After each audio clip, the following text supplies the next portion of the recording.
Sanctus, Sanctus, Sanctus Dominus Deus Sabaoth. Salam jumpa kembali saudara-saudariku yang terkasih dalam Tuhan kita Yesus Kristus. Salam sejahtera untuk kita semua. Berkat Allah yang Maha Kuasa senantiasa menyertai kita. Marilah kita mendengarkan dan merenungkan bacaan-bacaan kitab suci hari Sabtu tanggal 23 November tahun 2024. Dalam nama Bapa dan Putra dan Roh Kudus. Amin. Bacaan pertama dari kitab Wahyu bab 11 ayat 4-12. Aku, Yohanes, mendengar suatu suara yang berkata, "Lihatlah kedua saksiku ini. Mereka itulah kedua pohon zaitun dan kedua kaki dian yang berdiri di hadapan Tuhan semesta alam. Jika ada orang yang hendak menyakiti keduanya, keluarlah api dari mulut mereka dan menghanguskan semua musuh mereka. Jika ada orang yang hendak menyakiti mereka, maka orang itu harus mati secara demikian." Kedua saksi itu mempunyai kuasa menutup langit supaya jangan turun hujan selama mereka bernubuat. Dimilikinya pula kuasa atas segala air untuk mengubahnya menjadi darah dan untuk memukul bumi dengan segala jenis malapetaka setiap kali dikehendakinya. Dan apabila mereka telah menyelesaikan kesaksiannya, maka binatang yang muncul dari jurang maut akan memerangi mereka dan mengalahkan serta membunuh mereka. Mayat mereka akan terletak di atas jalan raya kota besar yang secara rohani disebut Sodom dan Mesir, di mana juga Tuhan merasa disalibkan. Dan orang-orang dari segala bangsa dan suku, bahasa, dan kaum melihat mayat mereka 3,5 hari lamanya, dan orang-orang itu tidak akan memperbolehkan mayat itu dikubur. Dan para penduduk bumi akan bergembira dan bersukacita atas kedua saksi itu. Mereka akan berpesta dan saling mengirim hadiah, karena kedua nabi itu telah merupakan siksaan bagi semua orang yang diam di atas bumi. Tetapi 3,5 hari kemudian, masuklah roh kehidupan dari Allah ke dalam kedua orang itu, sehingga mereka bangkit. Semua orang yang melihat mereka menjadi sangat takut. Dan orang-orang itu akan mendengar suara yang nyaring dari surga berkata kepada mereka, "Naiklah kemari." Lalu naiklah mereka ke langit, diselubungi awan, disaksikan oleh musuh-musuh mereka. Demikianlah sabda Tuhan. Syukur kepada Allah.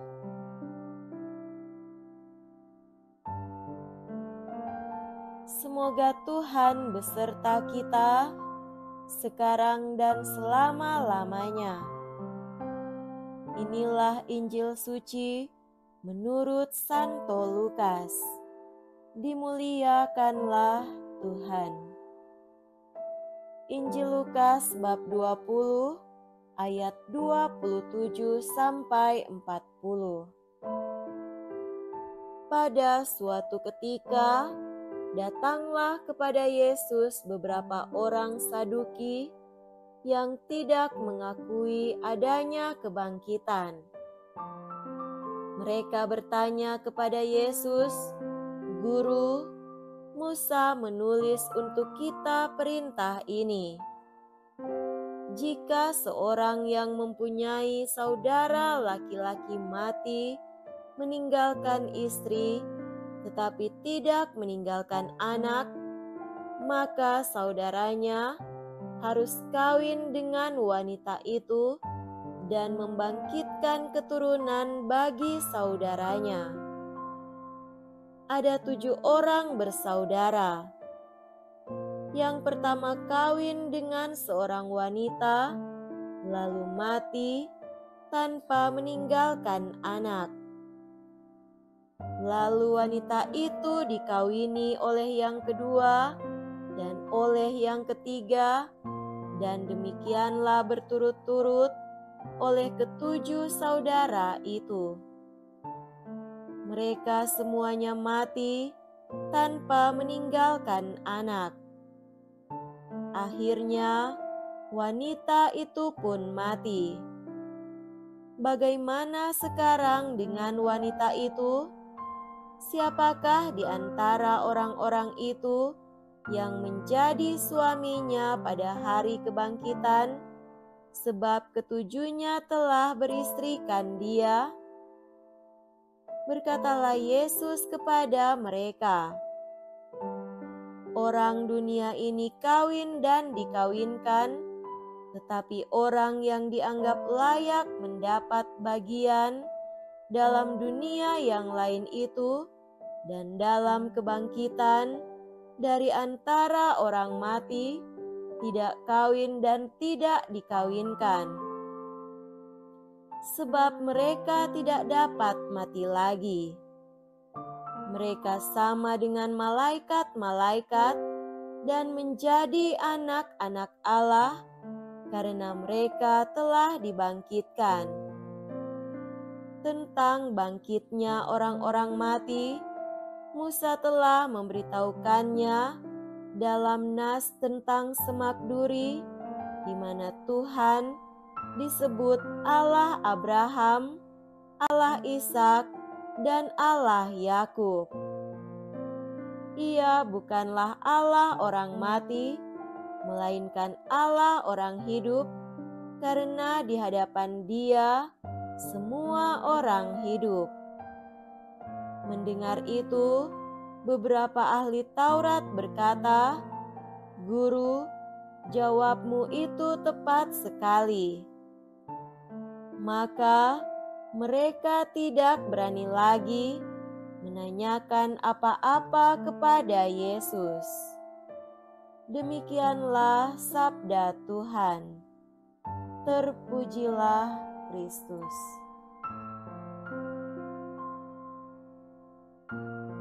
Saudara-saudariku yang terkasih dalam Tuhan kita Yesus Kristus, tema renungan kita pada hari ini adalah budaya kehidupan.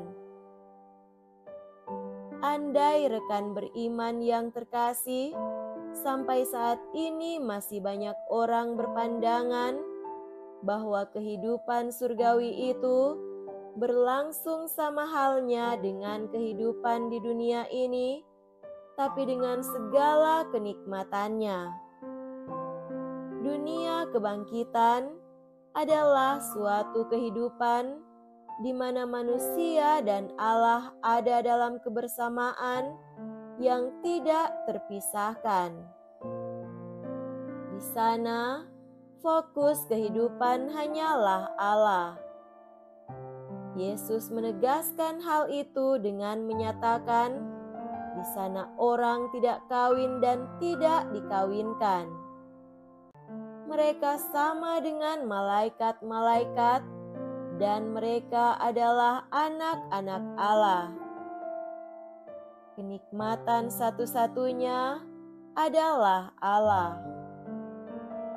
Saudaraku terkasih, sebagai umat beriman Kristiani, kepercayaan akan kebangkitan merupakan bagian penting dari pokok-pokok iman kita. Ini merupakan cita-cita tertinggi dari kehidupan iman kita, bahwa suatu saat nanti kita bisa memandang Allah dari muka ke muka.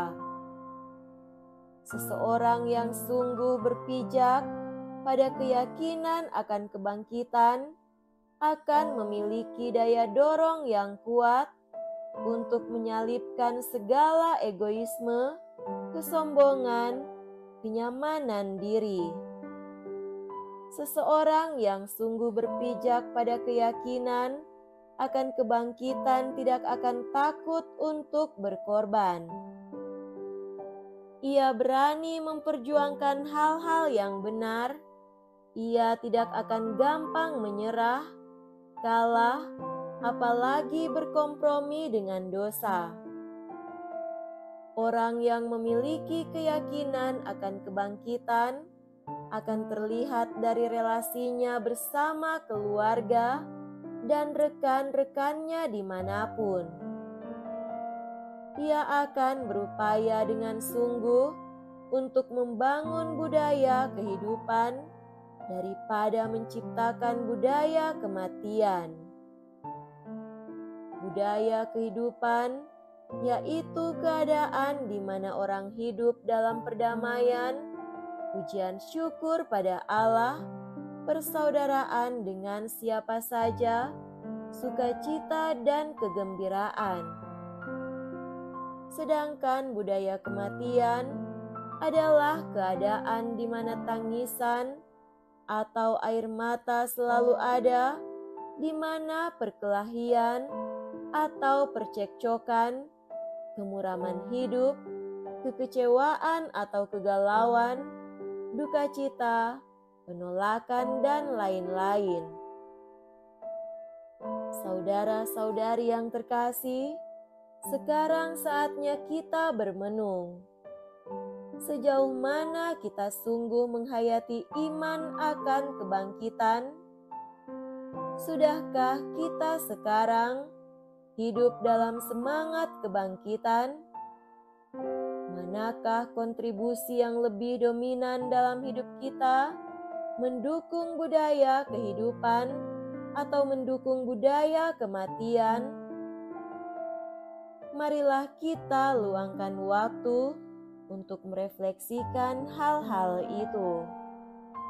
Semoga demikian. Amin.